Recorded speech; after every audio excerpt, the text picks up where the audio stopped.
Thank you.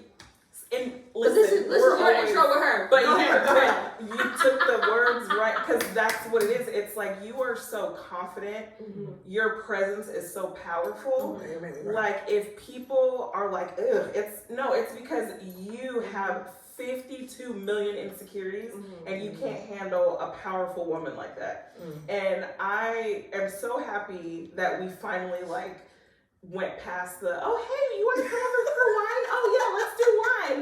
I'm gonna text you for wine. I didn't forget about the wine. Because we've been in that stage for months before we finally took the plunge. Yes. And so I'm just very grateful to have you. And I know that this is gonna be a good one. Oh, I can't wait. Because you've got so much. Yeah. So much to give. Yes. So much. So I texted y'all earlier this week. My ideas come like Tourette's. Like I said, okay. I was like, all right, I'll probably tell y'all the day before. And it was like, no, I think it was like Tuesday. Monday. Oh yeah, I was impressed and said, oh, I didn't know. Yeah, I got time to prepare. And so I was sitting there, and it just hit me forgiveness, because I think you've been married more than once. Yes. And so I think it takes a great deal of forgiveness within yourself. Ooh, right. And I don't know the specifics of your story, but what I do know is with every divorce or every breakup, there's a lot of pain that comes along with it. You have 3 beautiful daughters. Thank you. And so we just kind of want to talk about your process of that pain and then forgiveness. And then we go plug your podcast in at the end. Your true crime. Your true crime. That is one hell of a damn intro, girl. Seriously, thank you to both of you for having me. I'm honored to be here. I love this subject because it has been a huge part of my healing journey. And whenever I give people advice about moving on through any stage of life, forgiveness is a huge part of it. It's a huge part of it. Because the thing is, you have to forgive yourself. Because we all play a role in some way in about 99% of the things that happen to us. And I learned that from my mom, which is you gotta reflect on, did you have a role? And is there some level of accountability that could be had? And I think that has helped me move through, because it's my first breakup with my oldest daughter's dad. So for context, people on the podcast, I have 3 kids.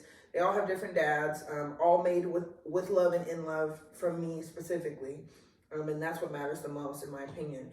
But, when it comes to my kids and just the life we've led and how they've all gone with me through these different phases of my life, I've always had to reflect differently. With my oldest, her dad, I met him, we were super young, and we stayed together because I got pregnant for literally no other reason besides that. We were just 2 young kids, doing whatever. And then, oh, is that delicious? Hi, cutie pie. And then, for my middle daughter, I think that was my most traumatic, because the relationship was so traumatic. And even our co-parenting is still very triggering. I have to psych myself up to even speak to this person. And I think in that situation is where I really had to find the most forgiveness for myself. So just very long story short, and I won't say too much because he's still in the military, so I'll keep it light, keep it cute. But very long story short, he was very just mentally and verbally abusive, and is still a very narcissistic person to this day. I mean, there's no getting around it. And when I got with him, I had just gone through a really bad breakup. Been with somebody for 3 years, thinking oh, that's gonna be my forever. And then that person broke up with me suddenly. I did not see it coming. I think that honestly was my first real heartbreak. Honestly, out of every relationship I've been in, that one was my first real heartbreak, because I didn't see it coming. And it's to this day, I don't even know why. And I'm over it now. But that messed with me for a long time, a long time. And so he was really a rebound for me, a placeholder. And I don't even mean that in a shady way or in a mean way. Not you taking a sip. I can't. Not you sipping. What I mean by that is I was trying to fill a placehold that I had already made for what I wanted my life to have. And it was devastating. Yeah, and I wasn't willing to break that apart. I just wanted to put someone else in the same spot. And that's what I did. And honestly, I truly feel sometimes things are the way they are because that was a lesson, and very much in some ways could be karma, because I didn't need to do that. It was so unnecessary. Now I'm stuck dealing with this person for the rest of my life. Child, it's a mess, but in that situation, I really had to forgive myself for not knowing how to heal and for not going about it the right way, because it made me unpack so much more of me. That's when I started my therapy journey. I had postpartum depression after I had my middle daughter. It taught me a lot about my own traumas that I never really unpacked, like my need for love, my need for validation from men. It's like, whoa, man, all the situations I could have avoided if I didn't feel like I needed to grasp onto these things. But forgiving old me, because that's not me anymore. It's like I've evolved. Sometimes I think of like, and again, I grew up in church, so I'm probably use biblical terms, but when people talk about repent, you repent for something. Repent means to turn away from. So there's a difference between saying, I'm sorry, I'm not going to do it again, and then doing it again. Right. And then be like, I'm sorry, I'm not going to do it again. If you repent from something, it means to turn away from. And I think repent, in my opinion, can be used in so many facets of life, which is that I repent from being that old person. I'm turning away from the things that I know to be wrong now that I know that. And it's just like I would like to be forgiven for the transgressions I've had with other people. I have to be that graceful with myself. I can be loving and kind to everybody but myself. I'm me. This shit don't run without me. I gotta show myself that grace, And I ended up in my third marriage. That lasted for a long time. I thought me and him were gonna be till the wheels fall off, but I realized you can't change somebody after the fact. You can't form somebody and mold them into something that they aren't. And internally. Like, like with the relationship I'm in now, very healthy, right? But one thing I've learned is he's willing to grow, but it has to be on his own terms. Like, and it's a him thing. I can say something, but it's a him thing. I'm not the master of puppets over here, like controlling shit. And in my last marriage, it didn't work because we weren't equally yoked. We weren't the same person. He wasn't a romantic. And the thing is, he's not a bad guy. Amazing guy, amazing father. I wish him nothing but the best. We have zero drama issues, whatever. I literally wish that man nothing but happiness. And I hope he finds somebody who does fit into his life and can genuinely make him happy. But at a certain point, I had to realize it wasn't me. And it's like, there was also a point where I stayed because I don't want to have another failed marriage under my belt. What are people going to think about me? What are people going to say about me? How are my kids going to feel about me? That's the one. That's the gut punch. Especially like my oldest, she's 14. She's been with me through everything. Like, what is my child going to think about me? What are they going to say later? Are they going to be sitting on somebody's therapy couch because of what I did and all this growing and adjusting that I was doing? And it's like, again, I had to forgive myself because I'm at a point now I really, truly know myself. And I love myself.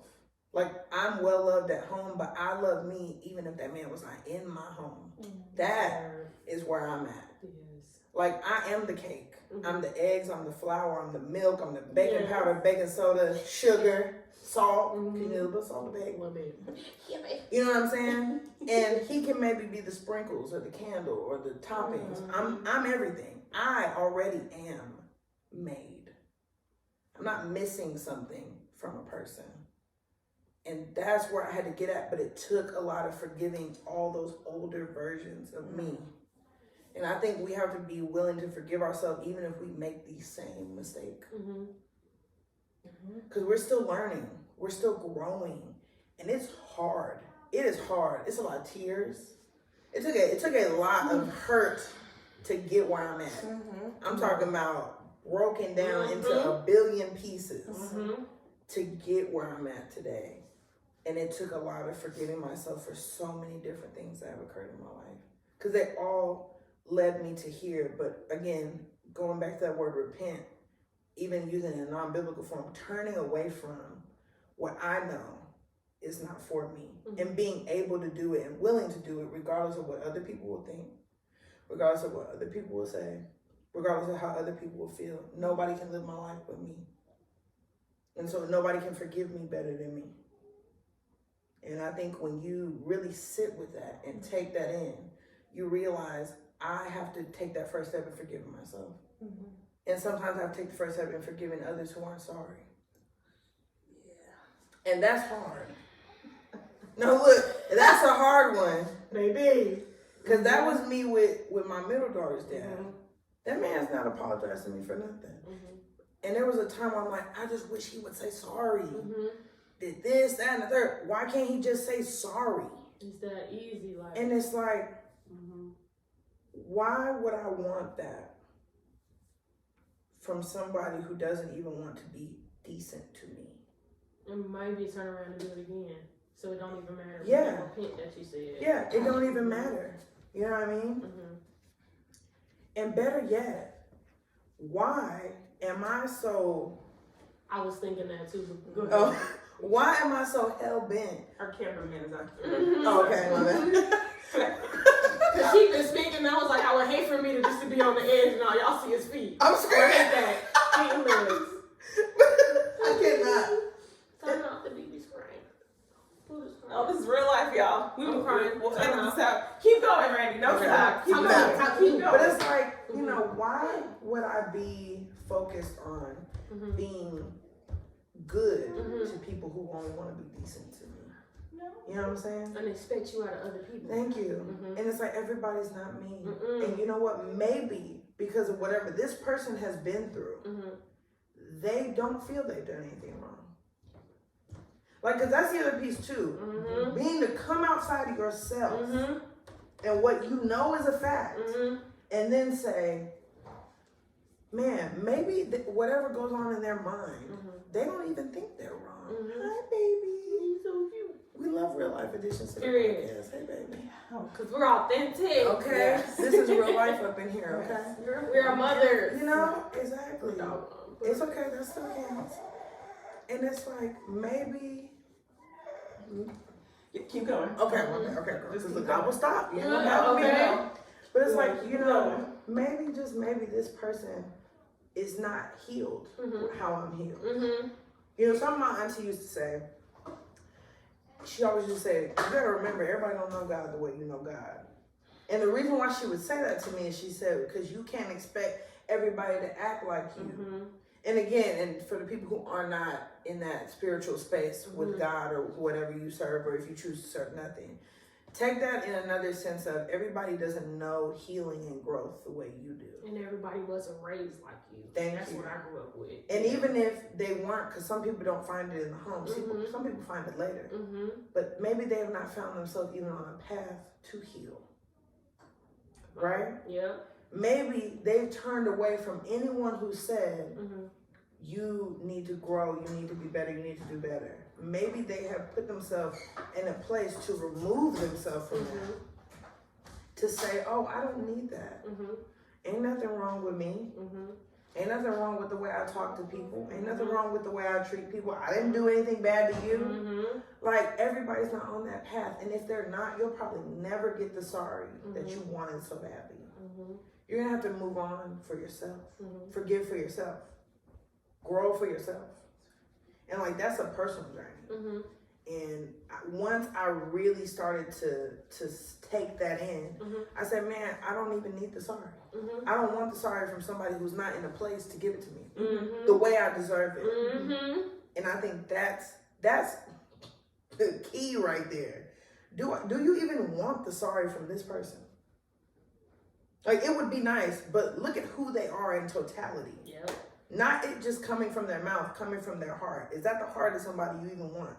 Pushing that energy over you. And sometimes you really gotta take that in. It would be nice. Mm-hmm. It would be great. But really think of the actual person themselves. Mm-hmm. Is that who you want to receive that type of energy from? What does that energy even come with? Is it even worth it for it to be maybe even mean nothing? You know what I'm saying? And that for me has really helped me on my road to forgiving myself. Mm-hmm. Like, so much. That I can only be me, and I'm not perfect, and I make mistakes, and I'm still figuring out my life. And I'm also very transparent with my children, my older children. Mm-hmm. But I'm very transparent with my children, especially my oldest. I'm like, girl, I don't know what the fuck I'm doing. I'm winging it every day. I tell her, I'm like, girl, I don't know I ain't know what I'm doing since I pushed you out, girl. I told that lady I wasn't ready and I almost refused to push, okay? Mm-hmm. And here you are anyways. Mm-hmm. I'm figuring it out. You ain't died yet. Mm-hmm. We still here. We still kicking. You know, but I show that vulnerability to my children. Mm-hmm. I don't try to put on the front. You know, I love my mom. Me and my mom, I literally was FaceTime with her before I walked up here. Mm-hmm. Like, up until the minute I walked out the door. Like, that's my baby. Mm-hmm. But one thing I wish my mom would not have done is pretend to be stronger than she was. Mm. And I say that because I knew my mama was going through it. Mm-hmm. But I knew she didn't want to tell me. Because she felt like she had to be something that she was not. And that's because she's human. You know what I mean? She's a human being. And the thing is, I'm a little bit more vulnerable with my children. I still protect them, like certain stuff they don't need to know. Yeah. But I'm very real with them. I'll say, hey, I'm having a really rough day. I'm having a hard time today. So we're going to eat pizza. Okay. We're going to eat this Yes. frozen pizza because your mama is just, I'm having a rough day. I'm going to go lay down in my room for a little bit because I don't really have much. I need y'all to give me like 30 minutes. Then I'll come out and we can hang out. But I need this 30 minutes. I love y'all so much, but I need this 30 minutes. I leave with love always, but that I need this time so that I can just regroup. And hey, I might not be my top chipper self. I love y'all. I won't project any negativity onto y'all, but I'm not in a good place. And I'm gonna keep it real with them always. And that, I'm telling you, it's just, it's a mindset shift. And I think me from 4, 5, even 6 years ago would not be saying any of this. It's been a journey, a long journey getting here. But it's worth it. It's worth it. And I think people are focused on being so graceful to everybody except themselves in every way. Yeah. How we talk about ourselves, how we think about ourselves, even things we feel about ourselves. And the littlest things. Oh, I have ugly hands, or I got stupid. Why do you feel that way about yourself? Why? You're perfectly and wonderfully made. You need to Why stop do you talking to feel me that way? because listen. But like really though, Right. it's like why do you feel that way about yourself? You know what I'm saying? And like as somebody who like has daughters, and I know like this will resonate with you. I saw a quote that said, why do you speak so harshly about yourself when people say your daughter looks like you? Let me tell you something. That hit me in the gut. It was like a knife to the gut. I said, ooh, man, call me out. Because like, why am I so horrible to myself, nitpicking everything about me, when those are the same things that I want my daughter to find beautiful about herself? Or when people say, you look just like your mother. How would it be if Lizzie, my oldest, that's the one who I think looks most like me, and people say, my twin. How would it be if Lizzie heard some of the things I say about myself? My own appearance. Knowing in the same breath, people say you look just like your mom. Right. You know? And I had to take that in. That's been like the past 2 years, really. My physical appearance. Like just loving myself as I am, where I'm at. Every flaw. And some days are harder than others. But again, forgiving myself for my transgressions against myself. Because I can't love me if I don't forgive me. For everything. At any time. At any time. I'm so sorry, but can I just say you just read? Nah, I read you. Read. When I say I was Dr. Seuss, you turned the page you read to the class. Yes, you did. Yes, you Not did. the class. The class, cause read me. Listen. I want to just say this because this Yes, please. I am so, like, listen, I'm about to cry. I don't know why. It's okay. I am so honored to be sitting with women that. Sorry. It's okay. It's okay. Oh my God. No, It's it's my okay. allergies. Oh my God. No, I'm just kidding. No, it's not. It's okay. It's a safe space. I am so honored to be sitting with women that honor growth. And like, I know y'all are not like faking it. It is real. It is authentic. Like, and not just plugging the podcast, but just like literally to feel I'll make this about me real quick and It's then. okay. No, go back to you, girl. It's for everybody. To It's for be all in of a us. space where it's like you want to hold yourself accountable, but you don't know where to start. You know what I'm saying? And it's no shade to like family or anything, but it's just like you know you're different. You know like you got your friends, they're cool, but they just can't understand like what you're going through and what you need, and to like seek it and to lose friends along the way, to lose.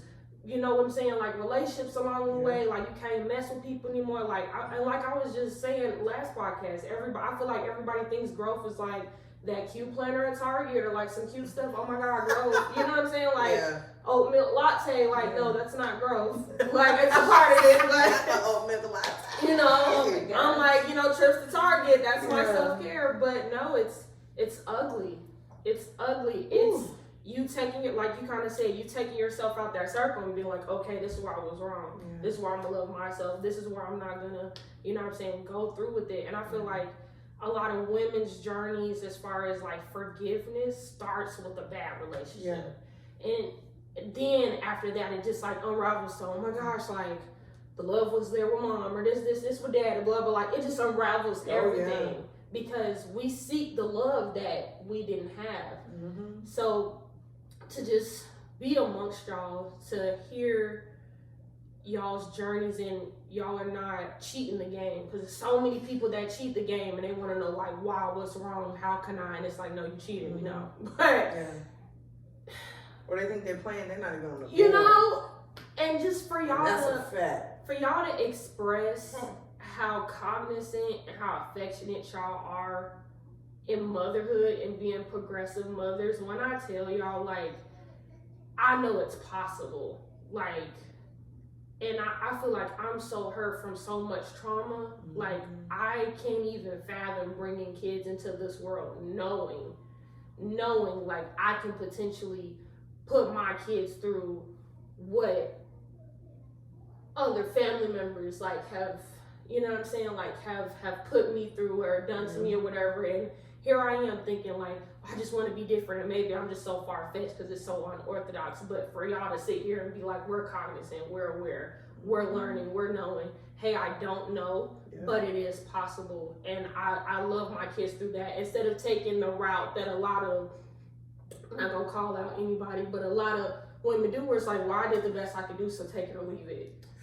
And it's so toxic. You know what I'm saying? And it's like, even with moms, like getting in that space. Because everybody doesn't have that, I love my mom relationship, that's my girl, that's my rock, that how people want to. And I feel like even within our community, it's like, oh, we don't touch mom, you know what I'm saying? Because she gave us life, whatever. But it is what's going on as far as like, hey, there is trauma within that motherhood, that womanhood space. And then I feel like forgiveness also comes too with you realizing what woman your mother was, you realizing what woman you want to be, and if you guys are very close into that as far as the similarities, or you're different. And for some women, when you realize you're like your mom, and you're like, I don't want to be like her because I seen the ugly in that. Or you realize like, hey, I want to be like my mom because she's beautiful in these aspects. Or not even knowing to embrace your femininity enough, or just pulling the traumas from your mom or anyone else, like, you know, dads or whoever. It's not just about moms. But pulling that trauma and becoming what you know, because that's the environment you were conditioned in. I don't think people really discuss that. So I just want to give y'all flowers if nobody's ever given them to y'all. Because I appreciate it. I know your kids will appreciate it. I know y'all had some hardships, but I'm gonna tell you, like, as a divorcee kid, it's appreciated, and we know, like, when we get older, this is why mom did this. So I just wanted to say that. I appreciate it. And I'm glad I didn't cry, because listen, but you can cry. Oh, definitely. But I'm still thug. No, I'm just playing. But yeah, that's it. That's I heard you, my dear. So I think our moms are the first people to teach us how to love ourselves. So you always hear like, oh, your dad is like your first heartbreak or the first person that teaches you and like how to receive love. But like your mother is the person who teaches you how to love yourself. And so when you talked about now you're more aware of your self-talk, how would that affect your daughter? Especially if people say, oh, you look just like your mom. And so I think that's important to keep in mind. And I agree. This is random. I really think my children are at the door. I think they are. Are they looking for you? They're so ghetto. I literally told them I'm to come back. in real life, I'm this so used to sorry. happen. I'm recording something. Why are y'all here? Yes, go to Swing Park and call Seth. I'm crying. I'm here for the Call live. Seth next time. Or call Lizzie. I love you so much. Bye. Real life does It's happen. on the wrong feature. And we're not editing it. We're not taking this out. Period. Because Oh my you God. know what? Hashtag mom life. Listen. They always look for the Y'all. mom. I seen them walking up to I me. told Did you? Like, No, I seen I was them. like, are they? Oh, she, And then I heard she's the fixing door. the sandals on the spot. Okay. Jesus. All right. And you're right in your front yard. That's all right. Listen, these kids don't look at them. I love them. They look at them. I love that. Oh my gosh. That is so raw. Oh my gosh. I love that. We needed that little laugh real quick because that's but I was following your question. Oh man, you know, I have to give her Linda her flowers. That's my mama's name. I have to give her her flowers. So my mom has always been my biggest cheerleader. And I acknowledge I'm very lucky because I know everybody does not have that relationship with their mom. And so when I say I'm extremely grateful to my mother. And I didn't really realize it though until I got older. How lucky I am. Until I started listening to my peers discuss what they went through with their mom. Ooh, yeah. And not that I ever looked at my mom in like a negative light, but like I didn't really see her for how unique and wonderful she was to me. You know what I'm saying? And my mom, one, has always been like the most confident woman I've ever met in my life. And not in a cocky way though. It's like she don't gotta say it. She walks with it. It's when she puts her clothes on. It's how she does her makeup. Like I've never seen my mom's real nails. You know what I'm saying? I'm 34 years old. I've never seen her Linda's real nails. You know what I'm saying? She always has her toes done. She always puts on a lipstick or does her hair. Even when she puts her hair in a ponytail. Like she always is put together. Even when she goes to the grocery store, like she always just puts a thought into how she goes out into the world. But it's not like she has to try hard. I love how we sat together. And I'm sorry, keep going. no, you were good. And I will say this, I had a lot of self-confidence issues for a long time. I had really bad acne when I was a kid, like even from the time I was 10. Horrible acne. I look completely different than my mom. Like my mom's Mexican. So she's like super fair skin, short lady. I'm like super tall, black girl. But like my mom like affirmed me in every way. Like she took me to a black beauty salon to get my hair done from the time I was little up until I was like 15, and then of course I moved with my dad, right? She drove across town so I could go within an all-black Girl Scout troop, so I could be around girls that looked like me, because she couldn't provide that to me on her own. And granted, my Mexican family's always been loving to me. Like they've always embraced me, loved me. I've never felt weird with my family. But my mom made sure I had a sense of community in the community that I reside in, that I present as. And she always made me feel confident about my hair, how I looked, my skin. And she always told me, she's like, Randy, you're beautiful. Period. So there's no but. You just are. She's like, and somebody might hate you for it. People might hate you because you got long hair. They might hate you because you got this. Might hate you because you're tall. She's like, you gotta love you first. Yeah, because who else will? Yeah, and she's like, you could be the sweetest peach, and there's always somebody who don't like peaches, baby. You know what I mean? Like my mom affirmed me in so many ways, but I still think, even with all that love, me being like bullied as a kid, and people being just so mean and hurtful, and then growing up and then men finding ways to pull out insecurities in me. Like my last marriage, I will say that was one thing. And I don't think he was like, it was overt the way he did it. I think it was very like slight. Like, why do you want to wear that? Why do you want to wear those earrings? And they don't know what they doing when they say that. They really And it's don't. like, and it's, Some of them do. yeah, but, and again, Not saying yours. But yeah, but it's like, yeah, some of them do. But it's like, but it put me in a space where it's like, well, I guess I won't wear this like bright pink blazer and these yourself. bold ear in this. I guess I just won't do that. You know what I mean? And it creates like this doubt in yourself, right? And I will say my mom has always been my positive self-talk when I couldn't find it in myself. It's always been my mom. Always. She's always been that for me. And I'm so grateful. But at my worst days, if I call my mom, I will feel better when I talk to my mom. Because that's how she's always loved herself. Through the good and the bad. My mom has been through some shit. Seen some shit. And that's one thing I love about my mom. And again, I think for people who are on healing journeys with their mother, my advice would be, you need to figure out who your mom was before she was your mom. Ooh. And I say that because it doesn't make it right. Because you didn't ask to be here.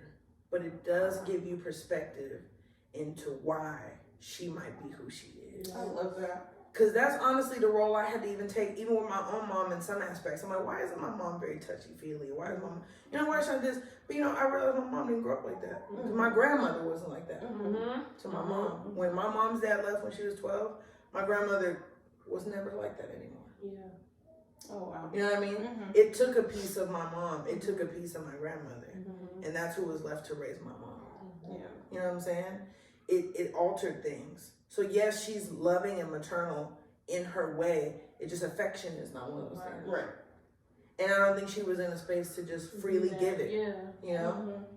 But once I learned more about my mom and who she was before she was my mom, it allowed me to give her some grace. Yeah. Doesn't make everything okay. And granted, I have a great relationship with my mom. But like I would say, the flip side, my dad. Whew, me and John, we've been through some things. Okay. I love my daddy. We good now. But I will say, shout out to my dad, not to jump ahead. John has taken a strong role in his own healing and his own understanding. That's and he went from, well, I did what I could and I did this, to, okay, I can see where you're coming from.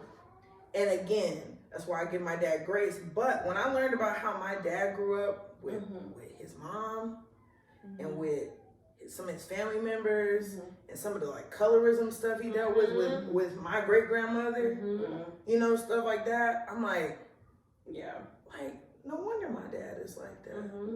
Like, could you imagine being woken up when you're 15 years old and somebody saying, hey, you're old enough to get a job now, you better go get a job. If you do this, that, and third, I can kick you out of my house, so I will, on your birthday. Like that's a small piece. And I won't air out all my dad's business, he's very private. But it's like, once I started to understand, it made me give my dad a little bit more grace. Yeah. Because it's not really John, my dad, that was raising me. It's John, the boy that became a man, but who never healed from what happened when he was a boy. Yeah. And I'm like, I understand you. Now we still got to work through it. Yeah. Because I ain't asked to be here. But I understand you, Dad. Yeah. And I will hold space to give you grace as long as you're holding space to grow. Hold space to give you grace. If that's not a word, I don't know what it is. Listen, come on. Put on a t-shirt. Put on a mug. Put on a mug. You better drop in the quotes, okay? Listen, I stay with a quotable, okay? I love that. I need to start writing that shit down. Yeah, you do. You do. That's just, you said so much, and it was so powerful, and it gave me perspective, not just with like my parents, but even just like broken relationships. So it gives you something else, a different lens to view things out of. And I think a lot of times, like you kind of talked about with the forgiveness, you have to forgive yourself.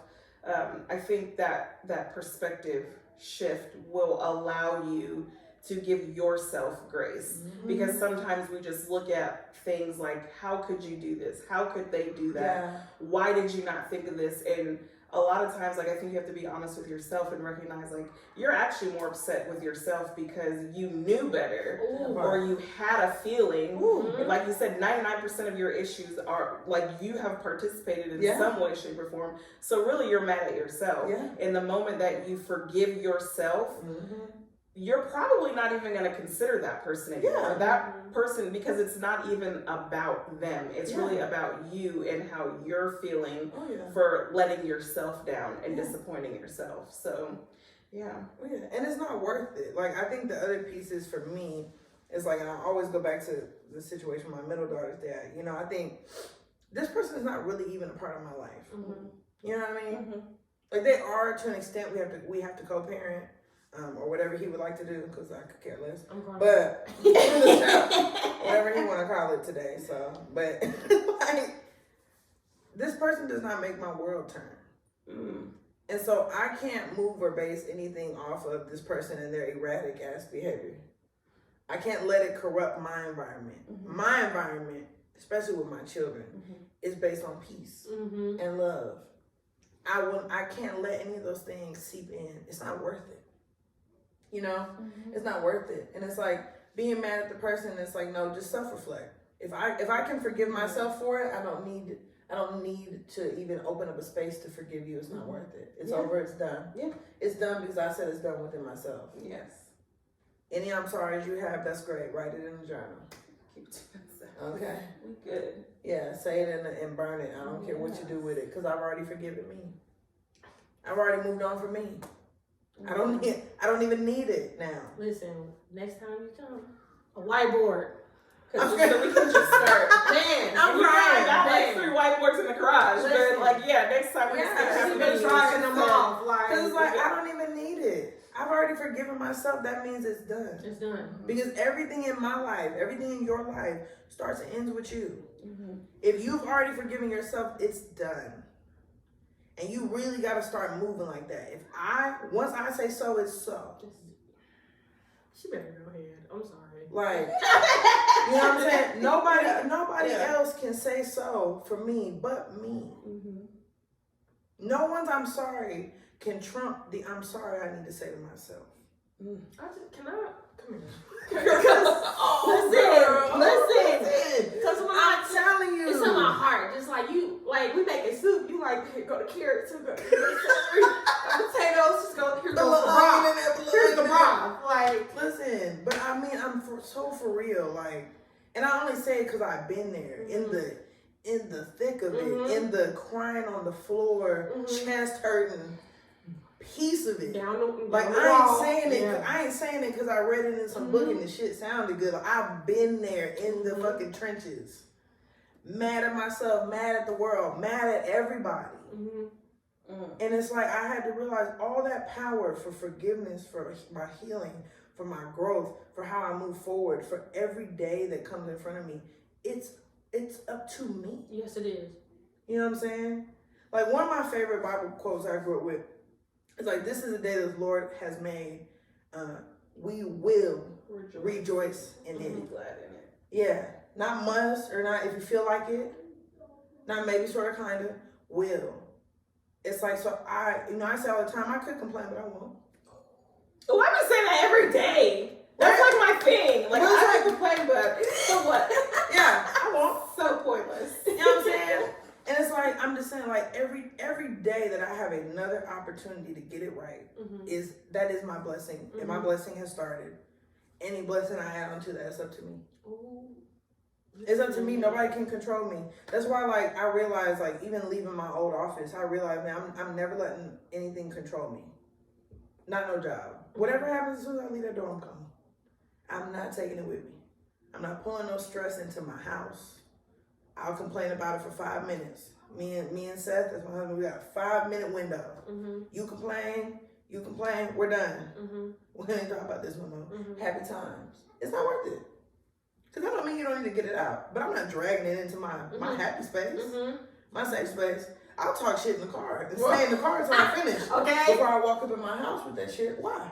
Call who you need to call because I need to bed. Because this is my domain. This is my peaceful place. Just like I told you when I came to your house, what I said, this feels peaceful. I feel comfortable. Oh my God, I love it here. I love it here. I worked really hard on creating a peaceful environment. But you know what though?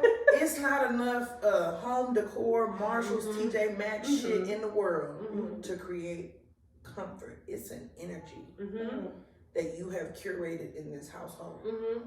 And it's not just for you, it's for everybody who resides here. That, you can't buy that in no damn store. You can't put no beige colored everything aesthetic on it. That's internal. You know what I'm saying? Y'all know I like my nudes. Listen, and I love it, right? But it's clean energy in here. It's peaceful energy in here. It's loving energy in here. It's comfort. It's already in here. which means it's already in you. Because this is your space. With you and your beige, ma'am. With you and your beige. I'm screaming. But for real, it's already in you. You know what I'm saying? It's in you. It's not on you, it's in Come you. on. Okay? Come on. That's my favorite. It's not on you, it's in you. You already have everything you need to possess to do whatever you need to do. For real. For real. Ooh. I feel like this my Sunday. Like it's Sunday, but it feel like Sunday. Like Cause you Sunday just dropped Sunday service. Sunday service. I would love to be a pastor. I cuss too much. I'm crying. I cuss too much. I'm a little too liberal So for the church.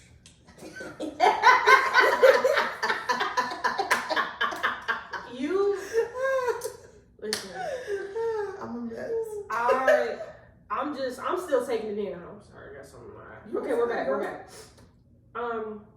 So I have a question. Go ahead. And yeah, ask me whatever. Okay. Open book. Because I know you just gave us some ways, but for the viewers, okay, women, men alike too, because self-care is important for men too. Listen, yes, absolutely. We can touch on that next week. No, but we could. what was I about to say?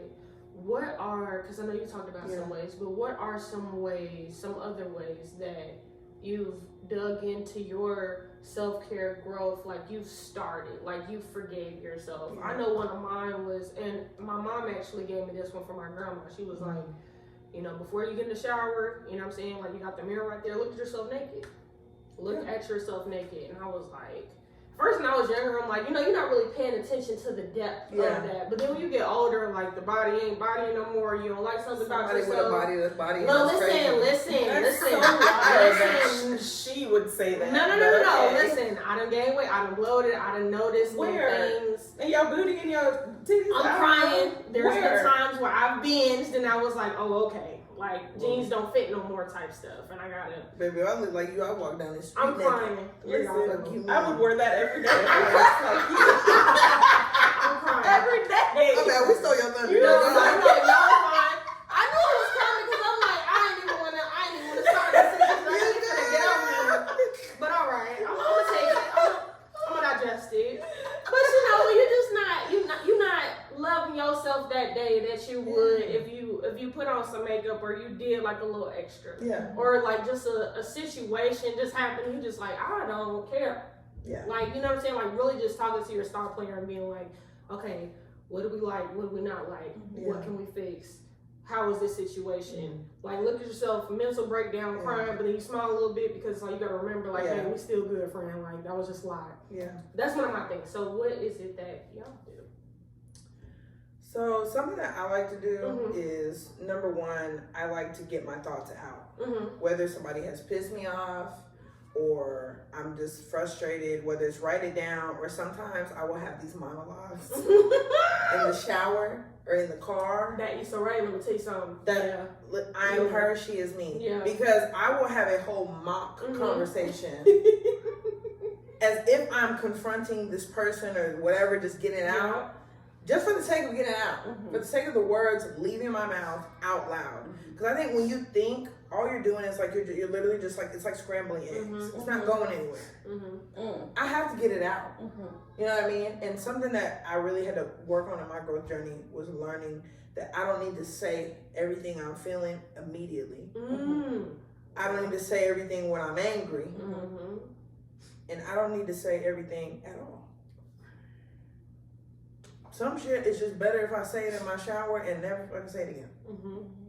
I get tired of how many fake conversations I have with people that have pissed me off that never make it into a real conversation. I just needed to get it out. Yeah, you know, you live the same life. Man, but it's helped me because, man, when I say I used to pride myself on being like a verbal assassin. Like, if you say something to me, you're talking about I'm quick-witted. That used to be me with insults. I literally looked a man in his face, and as soon as he said something mean to me, in 2 seconds, I said, and that's why your daddy left when you was a kid. He was gonna be trash. Again, that is horrible. Me today? Why would I say that? Like, that is so, like, I literally hit somebody where it hurts. I am befuddled. The new vocabulary word. Listen, befuddled, flabbergasted, all the things, okay? But it's like, I know that that's horrible. Yeah. Me today would be like, what the hell? I don't even know if I think it out loud. But that was who I was. And I prided myself on that until it almost harmed a very valuable relationship to me. Because I responded off of my emotions and not who I was. So if I'm feeling extra emotional, I just try to get it out. If I'm upset by something, even my own husband, if he just doesn't, anything that bothers me, I just get it out, type it out in my notes app. I don't send no text. If I think I'm about to send a long, mean text, I go to the notes app and I leave it there. 12 to 24 hours. You know why? Because in 12 to 24 hours, I might not feel that way. I just want to delete all that shit. But I got it out. People who be typing in the text box, I'm like, y'all motherfuckers are brave. I accidentally hit that arrow, it's a wrap. It's like a nuclear bomb. But I'll type it out in the notes app and I'll leave it alone. And I don't come back to it until it's been at least a full day or something. Because I probably don't really feel that way. I'm probably running off emotions and my knee-jerk reaction or my trigger to this person. Because that's the other thing. Certain people are triggering to where they will bring the worst out of you. Man will. When you think you've healed, they can bring a side out of you because they are literally a trigger to you. Because I have to brace myself for certain conversations with certain people. I have to mentally prepare myself. But I give myself a day, 2, 3. I'm like, yeah, I'm just not. I'm going to just hang the phone with certain people. I ain't got it in me today. I'll say that. I ain't got it in me today. Have a great day. I can't because I can't. I can't allow this person who for some reason emotionally has the ability to pull me out of my good space to actually get their hands on me to pull me out of that good space. Because I know they can. Yeah. And I think that takes a lot. Acknowledging that somebody has that type of power over you. Because you don't want to say that about somebody you can't stand. But look, I know who they are. Yeah. And I know how to either remove myself or prepare myself. Even if I gotta say it in the shower. But then I move on. And I don't hold it. Once I've gotten it out, I move forward. And I'm like, I'll handle it when I handle it. Or I won't handle it at all. Whatever works for me. Whatever's best for me. Just love you. Listen, lots of therapy. Listen. Twice a month. Don't sleep. And drugs. Legal ones, prescribed ones. Listen. I'm not gonna end up. Lexapro. Yeah. Okay. Lexapro to be balanced. I'm very much live life Lexapro. You know what I'm saying? I love that. Live life Lexapro. Put that on mine. What'd you do, girl? I just write. Yeah. I don't do it nearly enough, but that's what I do. It's like writing is that's it. Yeah. I'll write it out. You're saying so much to me that, I mean, not to me, but you're saying a lot to me that I'm like digesting. Listen, like, reading the list. She sure is. Processing. Yeah, because it's a lot of, it's a lot. You are saying a lot. And I think it's hard to digest because it is a me. And it's been very easy to look outwards. Yeah. Especially with what I'm going through. So it's been very easy to just be like, okay. Yeah. And I think the only true way to take your power back is to do what you said. Yeah. Like, I know, first I have to admit that this person does have power over me. And often that person has power because there's a lot of emotions wrapped up in that situation. Yeah. So if, like, a lot of us will be like, just take your power back. Okay, but how do I do that? Well, you gotta acknowledge that somebody does have power over you. And why does that person have power over you? And setting those boundaries. Yeah, and learning to establish those boundaries, which you are not going to successfully do the first through 10 times. Yeah. It's a constant battle, of trying to learn that. Yeah. And so, like, I'm not even thinking about what I do for self-care, honestly. I'm thinking about where I have let myself down, but also where you are giving me the tools now to where I can apply certain things now. Because for you to say that my home feels peaceful, it feels comfortable, and then to know that a lot of times I bring negative energy into this space, I don't like how that felt when you said that. You know, I don't like knowing that I'm not just letting things go. And it's becoming very damaging to my mental health. And my physical health. And I think had you not sat here today, I may not have ever realized like, oh, I gotta really do something different. I need to start looking inward and focusing on how I can do better for myself and for my kids. So yeah. Look, listen, and I will say this: I've been there in both spaces. And again, I kissed a lot of frogs and ended up just turning into toads, child. I ain't turned into no prince or nothing. So I get it. And I will say, I'm in a good space, but like even with, again, I bring up my middle daughter because it's my most complicated situation. I literally feel like I've been in a struggle for 9 years. I feel like there's ebbs and flows. There's times where things seem really good, real copacetic. I'm like, okay, whew, thank God, we can move on and people can just be decent. And then boom, something happens and the drama ensues. And it's like I've had to constantly brace myself for the bullshit that I don't even want to happen, but also mentally like prepare myself for like, I'm just gonna move on for myself. If that's what this person like to do, if this person doesn't want to speak to me at all, it's fine. Not my problem. Nothing I can do about it. Not my monkey, not my circus. You know? Where's the whiteboard? Listen, but like for real, like I just, cause it's like if that's what somebody tells me they want to do, then you know what? I hate that it's this way. I would prefer it's not this way, cause there's a whole human being involved. But also, if that's what you would like to do, I don't have control over what you'd like to do. So I'm gonna navigate in this space that you have created, and I'm just gonna navigate it however I need that navigated. You want to put a wall up? That's fine. I don't need to try to go over it, around it, cross it. I can just stay on my side and live my life on my side. Whenever you'd like to come over, that's fine. I just had to touch her real quick. It's okay. So you can get some of that. Like, just like, you know what I'm saying? Like, it needs to rub off. I'm telling you because, like, and you know, and I think you were running around a little bit, but something I had said to her earlier was that I said, something my auntie would always say is that, you know, everybody don't know God the way you know God. And I said, taking the biblical sense out of it, everybody's not healing and growing the way you are. Some people are not even mentally at a space where they can accept that that's what they need to do. Some people are in a space where they don't even think anything is wrong with them. They don't think they have any room for growth. They think they're fine the way they are. And so they're never going to respond to you the way you'd like to. They're never going to meet you at the same level. They don't even want to be there. And accepting that is a big part in like pushing forward for yourself. Like they don't even want to be there. They don't think that's wrong with them. They think they're just fine. I just got a word from what you said too.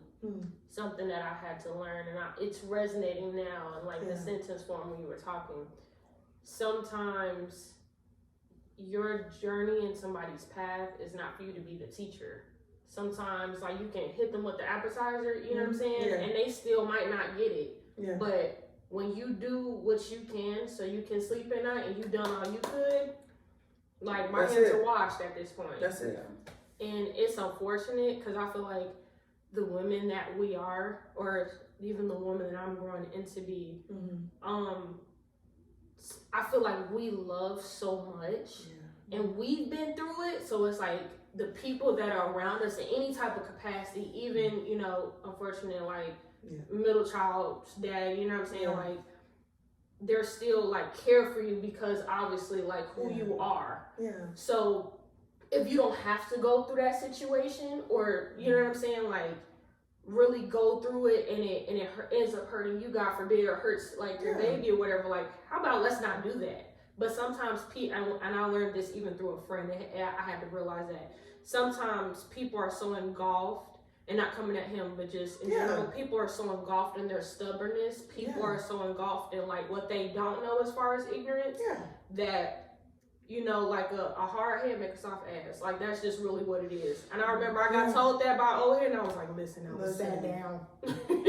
But yeah, that's what I got from and like sometimes people are so like they're so woe is me, and also acknowledging I know this person, I know what they've been through in their life, And that is also probably why he is the way he is. Mm-hmm. And again, forgiving him for that part. I'm going to forgive you at least for being like this because I know that comes from somewhere. Mm-hmm. Now, you not being willing to resolve it, that's a you thing. Mm-hmm. But I can acknowledge I know where it comes from. Mm-hmm. And that's hard too. Mm-hmm. Because it's very hard. Mm-hmm. But I know this person. Mm-hmm. And I really do pray for healing for him, and I mean that. I hope it comes. Because until that healing comes, you're going to keep walking around hurt. Mm-hmm. And you're going to keep hurting other people. Mm-hmm. And eventually, it could hurt our kid. Mm-hmm. Yeah. You know? And that's the part that worries me. Mm-hmm.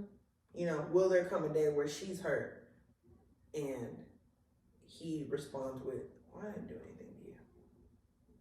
You're fine. I didn't hurt you. But sometimes it's the kid that actually is the turning point. You know, it could be, and I would hope so. But it's like, you know, It don't have to be like that. it don't have to even be like that. It don't have to even be like that. But again, that's all right. Because that's not my burden to carry. Mm-hmm. It's not my burden to carry. My back feels very light. Because you ain't here. I'm not carrying it. Nothing that don't belong to me. Mm-hmm. Nothing that don't belong to me. Because anything that belongs to me, Mm-hmm. I'm strong enough to carry it. Mm-hmm. And so it don't feel, again, I'm walking around feeling very light. Mm-hmm. Anything that belongs to me, I'm strong enough to carry it. And I won't have to carry it forever. Yeah. I just got to get to point B, and then I can put it down. You better say that. You know what I'm saying? If I can make it to this tree, then I know. Listen. You know, I just got to make it to point B, and I can put it down. Okay. And point B could be whatever. It could be healing. It could be more therapy. It could be resolution. It could be non-resolution. It could be just a hard boundary. Yeah. It could be a complete cutoff. It could be anything. But I'm telling you, whatever you're carrying that feels heavy, if you make it to point B, you can put it down. Whatever. But you got to figure out what point B is. Yeah. You know what I'm saying? And it starts with you. Like, I tell people all the time, I'm like, life is like a GPS, right? It's like, it tells you to go left, to go right, oh, reroute, you went the wrong way. But at the end of the day, who really controls the GPS? The person driving. I'm the only person that puts in the final destination. So no matter how many left, right, turn, reroute, whatever, it's up to me, where do I want to go? When this is all over, where do I want to end up? Where do I want it to say, you are here? Where do I want that to be? Just type that in mentally. Type that in. And it don't matter how many left turns, reroutes you got to take to get there, because healing and growth is not linear. And it's a process. And it can be lengthy. But you are in control of the final destination. So I encourage both of you to reflect. What do you want your final destination to be? And then let whatever you do in life get you there. Even if you have to reroute or you take a wrong turn. Because that's what it's like to get anywhere. Anywhere that's complicated, you might make a wrong turn. Might make a couple. Might sit in traffic. You might be stuck in one spot for a long time. But you will get there.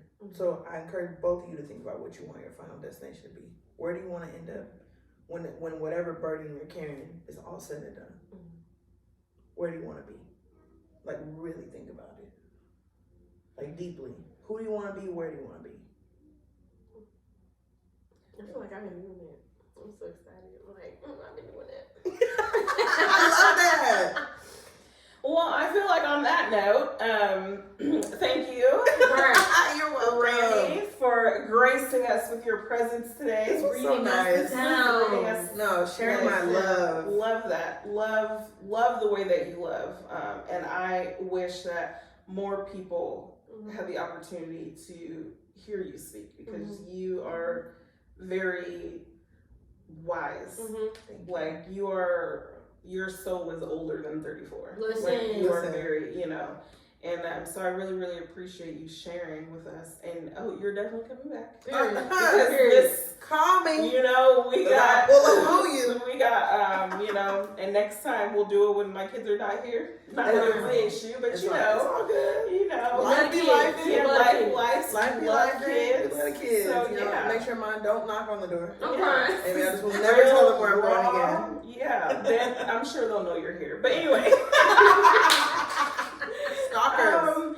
I would like for you to real quick plug in your 5 billion view Oh my God. crime Award-winning